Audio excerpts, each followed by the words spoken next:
With AI relying heavily on customer data, this is very important.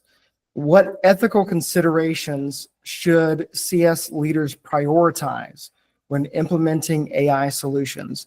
So with the fact and the reality that AI is collecting a massive amount of customer data and personal data on individuals that work inside of a company and company data, what considerations should they have from an ethical standpoint that they should really prioritize?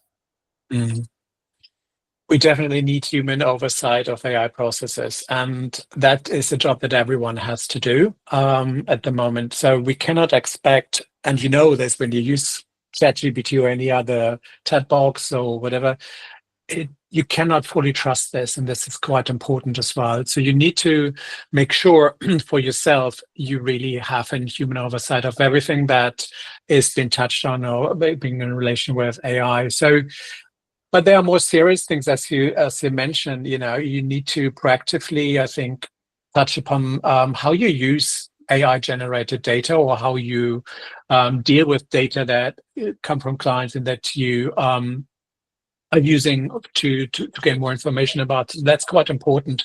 Ideally, you want to get a consensus from your client as well when you use anything like that. It's very simple. For example, if you're in a conversation with your client, you've got your AI note taker, please always ask them if they're all right with that, because you know you're recording data here, so it's quite important as well. And creating this sensitivity of what we do with data is quite important. Also, if you use a client story and you want to understand a bit more about the client, be careful what you put into these ChatGPT or Gemini or Claude or whatever boxes. It is really important. So be very sensitive with this, and prioritize really data protection. There are, I'm assuming, and there will be legal requirements as well. So your legal department needs to be on top of that. There need to be legal policies and need to enhance that, and you need to follow these guides as well.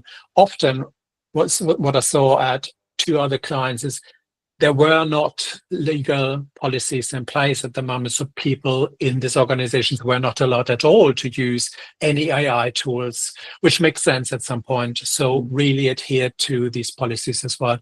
And also, a very common thing is AI tools can have biases. Be aware of what you get. You know, what's coming out there.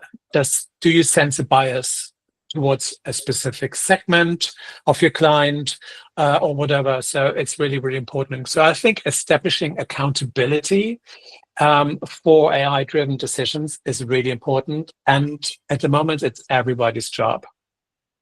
And I agree with that as well. I think when we look at data privacy, the GDPR regulations that are in Europe, the multiple different ones that are popping up all over the place, I think it really is going to be something that as an industry, you know, there's reasons why a lot of the big AI providers are not rushing to put these policies and procedures in place, is because they're training the large language models based off of the customer data they're gathering today. So I do think it's going to be something that's going to change and evolve. But just like everything else, you know, there's going to be laws and regulations that come into place. For companies and individuals, we just need to be aware of that and handle that appropriately.